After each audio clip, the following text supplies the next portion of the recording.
불교의 창시자는 석가모니죠. 네. 석가모니를 불교에서는 뭐라고 부릅니까? 부처. 네. 부처라고 부르죠. 부처라는 말은 깨달은 사람이라는 뜻입니다. 깨달은 사람.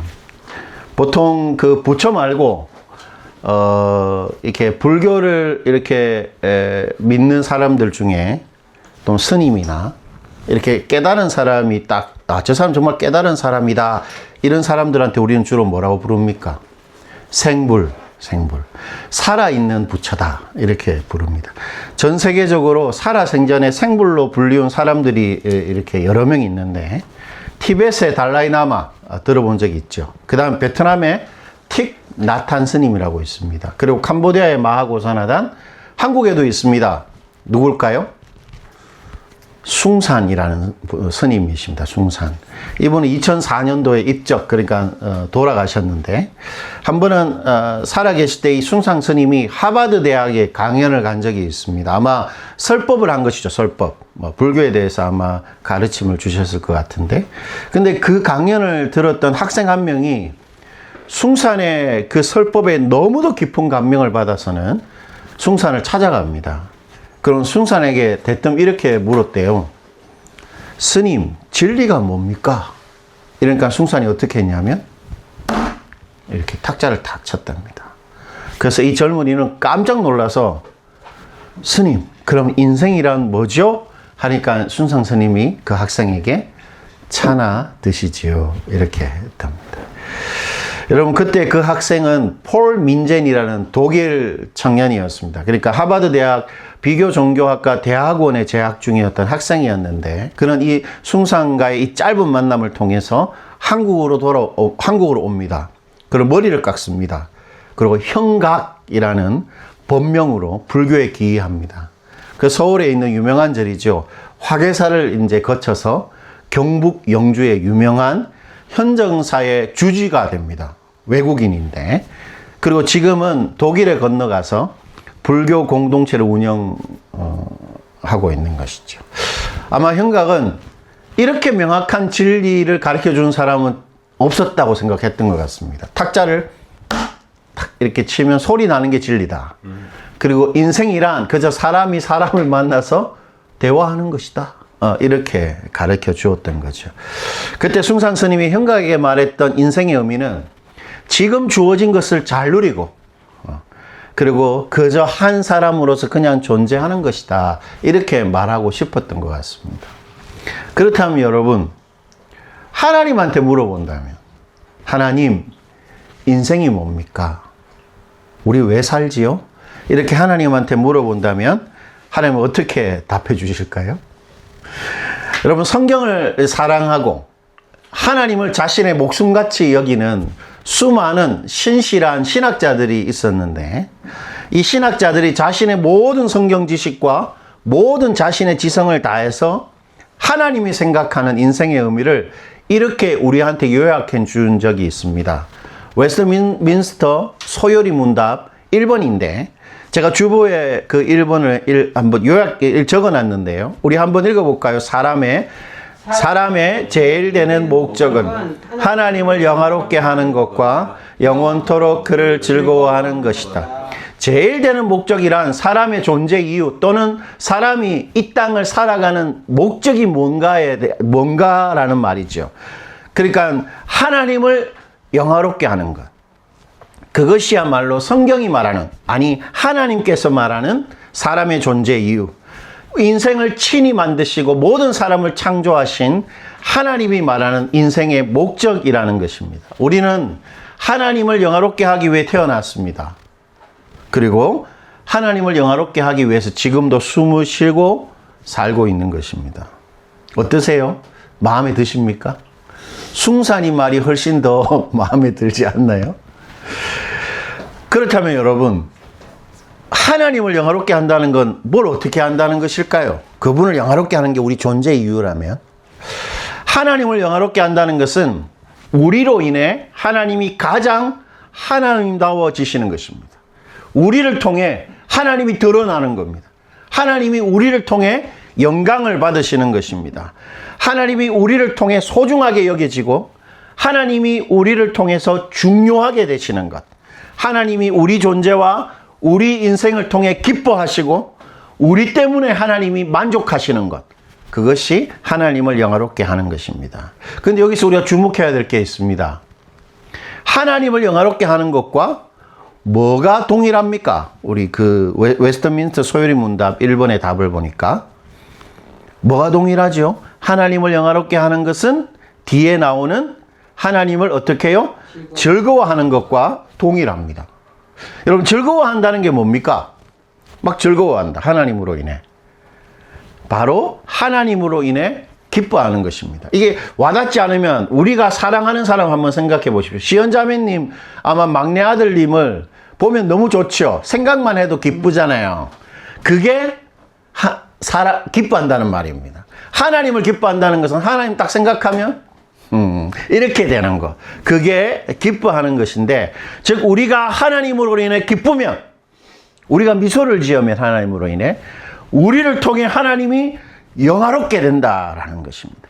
우리가 즐겁고 기쁘면 하나님이 우리를 통해 기뻐하고 우리를 통해 큰 만족을 누리신다. 그렇게 말하고 있는 것입니다. 놀랍죠? 예. 우리가 기쁜데 하나님이 영광을 받으신다라는 거죠. 때문에 하나님이 말하는 우리 존재의 이유와 우리 인생의 목적은 실제로 뭐겠습니까? 어떻게 하면 우리가 하나님을 영화롭게 하죠? 기뻐할 때입니다. 기쁨이 바로 우리 존재의 이유고 우리 인생의 목적이라 할 수 있습니다. 이런 이야기 들어본 적이 있습니까? 기쁨이 우리 존재의 제일된 목적입니다. 우리는 하나님을 기뻐하기 위해서 오늘 하루를 살아가는 것입니다. 그러므로 기쁨이야말로 그리스도인의 믿음의 정수입니다. 믿음의 정수. 기쁨이 믿음의 생명이고 기쁨이야말로 우리의 힘입니다. 힘. 기쁨은 예수 믿는 사람의 심장과도 같은 것입니다. 왜냐하면 우리가 기쁠 때 하나님이 가장 하나님다워지시기 때문이지요. 때문에 우리가 기쁨으로 살지 않는다면 뭐 어떻게 살고 있는 겁니까? 믿음을 전혀 사용하지 않고 사는 것입니다. 기쁘지 않으면 하나님 없이 지금 살고 있는 것입니다. 하나님을 믿지만 우리가 하나님으로 인해 지금 기쁘지 않다면 우리는 하나님의 생명력과 그분의 힘 없이 그냥 살아가고 있는 것입니다. 사도 바울은 그것을 이렇게 표현했는데 고린도 후서 1장 24절 여러분 주보에 나와 있는데 한번 읽어볼게요. 고린도 후서 1장 24절입니다. 우리가 너희 믿음을 주관하려 한 것이 아니요 오직 너희의 기쁨을 돕는 자가 되려 함이니 이는 너희가 믿음에 섰음이라. 믿음을 주관하려 하지 않는다 말합니다. 사도는. 이게 무슨 말입니까? 참견하거나. 맞습니다. 나 때문에 이 사람 믿음이 좌지우지 되도록 하지 않겠다. 쉽게 말하면 내 사람 만들지 않겠다. 저 같은 경우에는 저는 장현 형제를 저의 사람으로 만들지 않겠습니다. 이렇게 말하는 것과 똑같은 것입니다. 대신에 사도는 이 성도들의 믿음을 좌지우지하지 않고 오히려 돕고 싶다. 이렇게 말하죠. 그런데 그 믿음을 돕겠다는 말을 어떻게 표현하고 있습니까? 보니까 믿음을 주관하려 하는 것이 아니고 오직 뭐를 돕는 자? 기쁨을 돕는 자입니다. 그러니까 사도는 믿음을 돕는 것을 어떻게 표현하고 있습니까? 기쁨을 돕는다고 말합니다. 이렇게 말하는 것이죠. 내가 목회자로서 너희를 위해서 최선을 다하고 싶은 오직 한 가지는 너희가 날마다 기뻐하는 사람이 되는 것이다. 이렇게 말하고 있는 것입니다. 사도 바울은 기뻐하는 사람이 되는 것이 믿음의 사람이 되는 것이다. 그렇게 말하고 있습니다. 성경이 그것을 우리에게 말하고 있지요. 이처럼 기쁨은 우리 존재의 이유고 우리 믿음의 삶의 심장과도 같은 것입니다. 오늘도 우리는 이 기쁨을 위해서 삽니다. 내가 기뻐한다면 나는 지금 믿음으로 사는 것입니다. 내가 아무리 삶이 고달프고 힘들어도 내가 기쁘면 제일 잘 살고 있는 것입니다. 아무리 돈이 잘 벌리고 마음이 문제가 없어도 내가 기뻐하지 않으면 잘 못 사는 것이죠. 기쁨이 잘 사는 것입니다. 그게 인생의 성공입니다.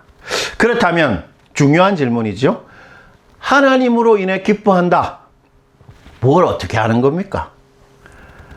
뭔가 느낌은 오는데 어떻게 하는 건지 잘 모르겠죠. 오늘 보면 16절 우리 다시 한번 보시죠. 오늘 보면 16절에 사도가 어떻게 말합니까? 항상 기뻐하라 이렇게 말합니다. 참된 기쁨으로 기뻐하라는 것인데 여러분 이 기쁨의 가장 큰 특징이 뭡니까? 기뻐하되 어떻게 기뻐하는 거지요? 어떻게 기뻐합니까? 본문을 보니까 항상입니다. 항상. 항상 기뻐하는 것입니다. 여러분 항상 기뻐한다는 것은 참된 기쁨의 두 가지 특징을 잘 말해주는데 첫 번째, 항상 기뻐하기 때문에 이 기쁨은 언제나 변함없으신 하나님으로부터만 오는 기쁨입니다. 여러분 항상 기뻐한다는 것은 항상 변함없으신 하나님으로부터 오는 기쁨이라는 말입니다. 두 번째, 항상 기뻐하기에 이 기쁨은 어떻습니까? 저절로 생기겠습니까? 항상 기쁘다. 정신병원에 있는 사람. 항상 기쁜 사람. 이상한 거죠. 이 항상 기쁨은 저절로 생기는 단순한 즐거움이 아니고 항상 기뻐하려는 믿음의 의지적인 행동입니다. 그러므로 우리가 참된 기쁨은 두 가지 특징이 있는데 반드시 하나님이 주시는 것이고 또 하나는 우리가 믿음의 의지적인 행동을 통해 기뻐하는 것을 포함하는 것이죠. 그렇다면 하나님으로부터 오는 우리 믿음으로 말미암는 이 참된 기쁨, 어떤 기쁨일까요?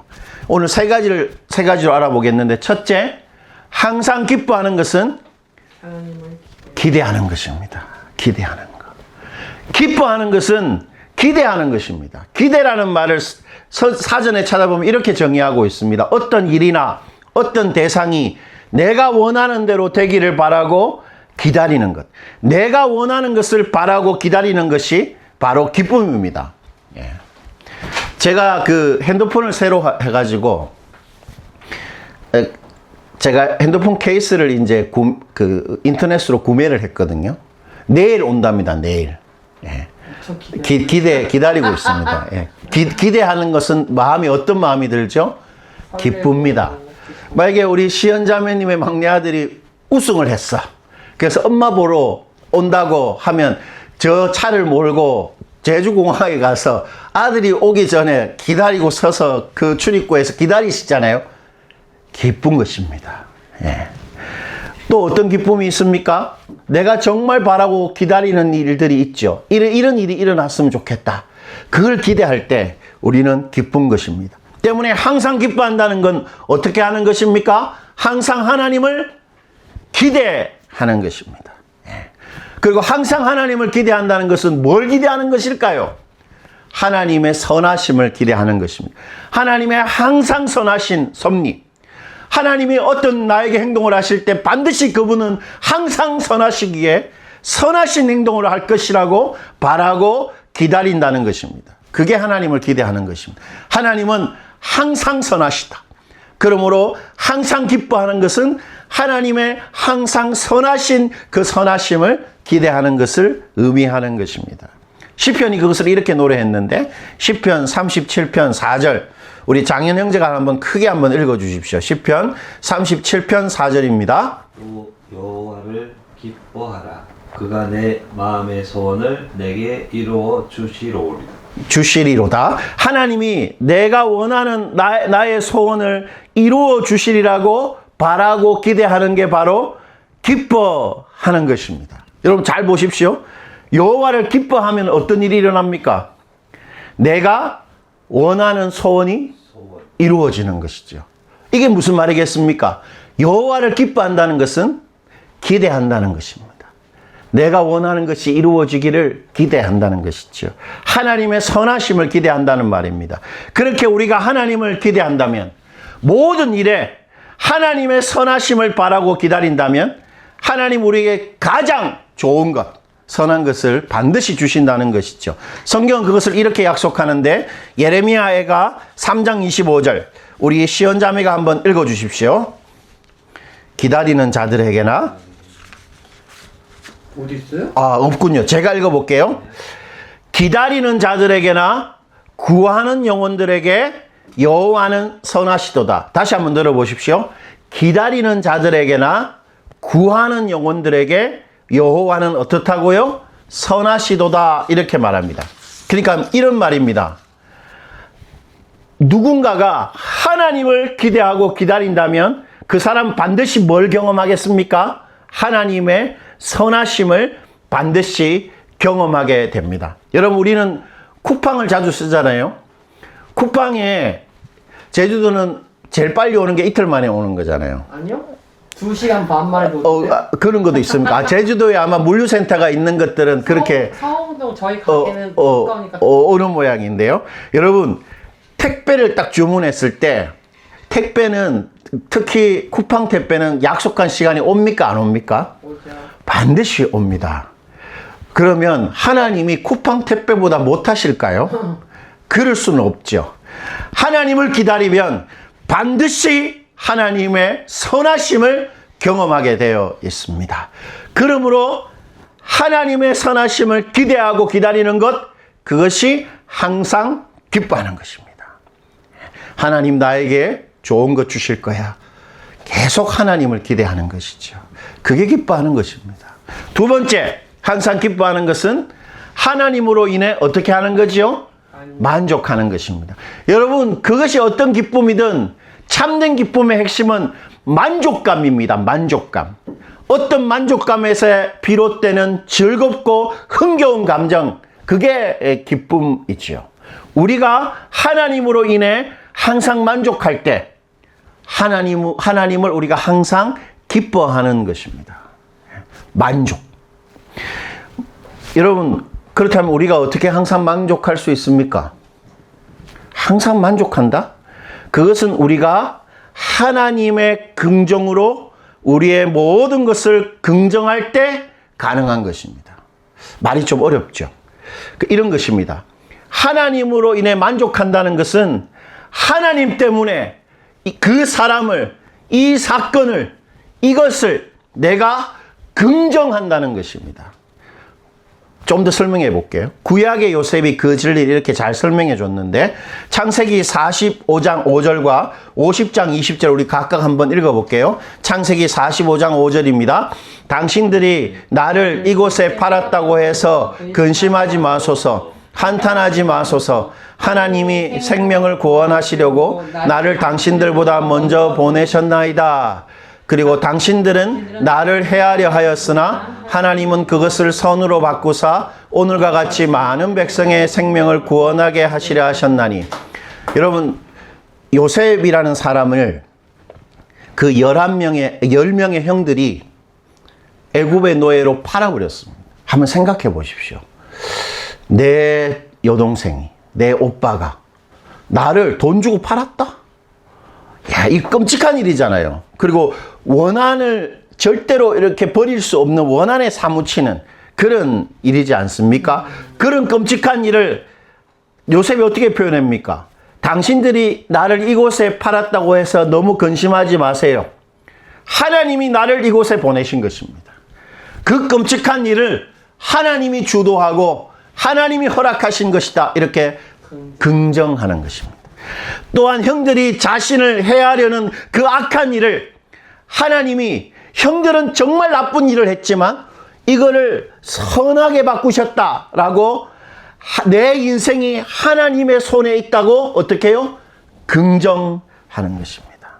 요셉은 자신의 모든 상황을 하나님의 주권에 대한 믿음으로 긍정합니다. 어떤 일이 일어나도 하나님이 주도하시고 하나님이 허락하신 것이다. 그리고 요셉은 하나님이 어떤 일도 자신의 인생에 선이 되게 하실 수 있다는, 하나님이 움켜쥐시고 있는 자신의 삶에 대한 긍정을 하고 있는 것입니다. 그것이 바로 다윗의 그 유명한 시편 23편 1절의 의미인데, 우리 시편 23편 1절도 한번 읽어봅시다. 여호와는 나의 목자시니 내게 부족함이 없으리로다. 다윗은 목동이 양들을 어떻게 합니까? 뭐라 하죠? 24시간 동안 같이 지내죠. 들판에서. 같이 있습니다. 양들하고 목동은. 예. 그래서 하나님도 24시간 자신에게 헌신하고 있다라고 믿었습니다. 그래서 자신의 삶에 부족함이 없다라고 자신의 삶을 긍정했던 것입니다. 여러분, 진짜 부족함이 없었을까요? 그런데 왜 부족함이 없다고 합니까? 긍정하는 것입니다. 그것을. 하나님이 내 삶에 온전히 헌신하고 계시기에 내 삶의 무엇도 나를 사랑하시는 하나님 손을 벗어날 수 없고 내 인생에 어떤 사건이 일어나도 내 인생에는 하나님의 선한 계획만이 반드시 이루어질 것이라는 긍정, 그 긍정이 부족함이 없다라는 말의 의미입니다. 오늘 내 삶의 모든 것을 보고 하나님 어떻게 하십니까? 하나님이 주관하시니까 내 삶을 보고 미소를 짓고 계시겠지요. 그처럼 우리도 하나님이 주신 우리의 삶을 바라보고 미소 짓는 것, 그것이 바로 긍정이고 그것이 하나님을 항상 기뻐하는 것입니다. 항상 기뻐하는 것은 항상 내 삶에 하나님으로 인해 긍정한다는 말. 마지막으로 세 번째, 항상 기뻐한다는 것은 하나님을 즐기는 것입니다. 여러분, 기뻐한다고 해놓고 그걸 즐기지 않으면 어떻게 되지요? 저는 음식 중에 통닭을 제일 좋아합니다. 통닭은 무조건 오케이입니다. 어제도 통닭을 먹었거든요. 예, 치킨을 먹을 때 저는 뼈에 있는 살점 하나도 안 남기려고 잘 먹습니다. 이렇게 발골을 잘해서 잘 먹는데 여러분, 통닭을 기뻐합니다. 저는. 그건 무슨 말입니까? 통닭을 즐기는 거죠. 예. 여러분, 저는 헬스장 운동을 합니다. 무거운 기구를 들잖아요. 전 너무 그게 좋아요. 예. 헬스장을 기뻐하고 운동하는 걸 기뻐한다는 말은 그것을 즐긴다는 말입니다. 만약 우리가 하나님을 즐기지 못한다. 그건 무슨 말입니까? 내가 지금 하나님을 기뻐하지 못한다는 것이죠. 하나님을 항상 음미하고 하나님을 항상 누리는 것, 그것이 하나님을 기뻐하는 것입니다. 그렇다면 하나님 눈에 보이지 않는데 하나님 통닭이 아니시잖아요. 그런데 어떻게 하나님을 음미하고 하나님을 누리겠습니까? 어떻게 하는 것이죠? 첫 번째, 하나님을 음미하고 하나님을 누리는 것은 하나님을 항상 생각하는 것입니다. 무엇을 해도 하나님 생각하고 어떤 상황이라도 우리 하나님 생각하고 어떤 끔찍한 일이 일어나도 하나님 생각하는 것. 그것이 바로 하나님을 항상 음미하고 즐기는 것입니다.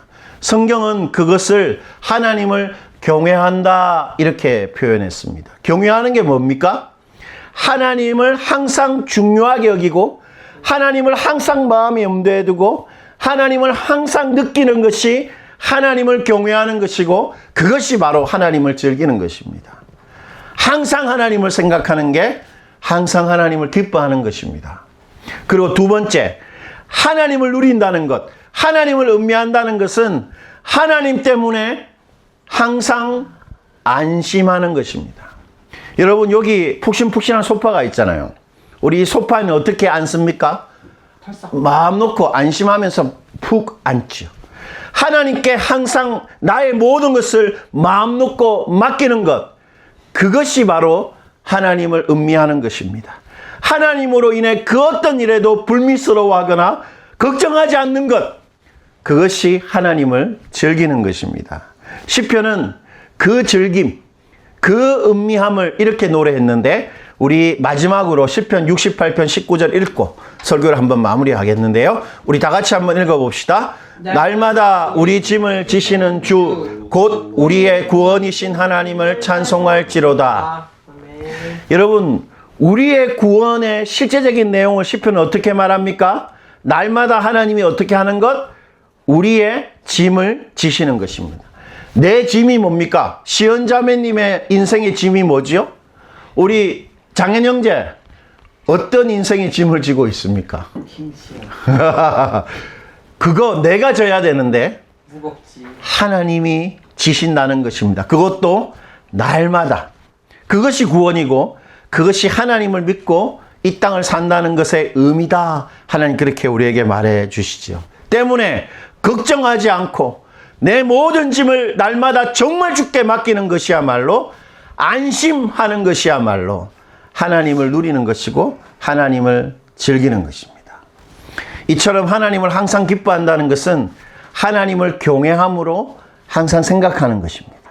그리고 하나님 때문에 진짜 안심하는 것입니다. 어떤 일이라도.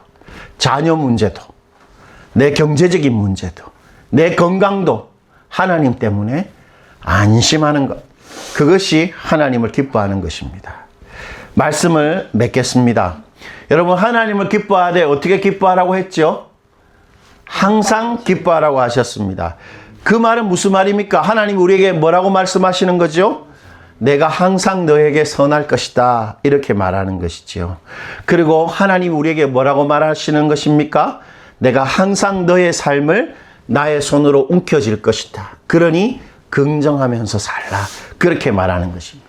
그리고 항상 나는 너의 생각의 대상이 될 것이고 항상 너의 마음에 안심이 될 것이다. 그렇게 우리에게 약속해 주고 있는 것이지요.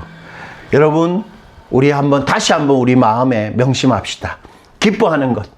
그것이 내 삶의 이유고 목적이고 잘 사는 것입니다. 기뻐하면 우리 인생 성공하고 있는 것입니다. 우리 정말 그러한 믿음으로 항상 기뻐함으로 하나님을 영화롭게 하는 여러분 되시기를 축원드립니다.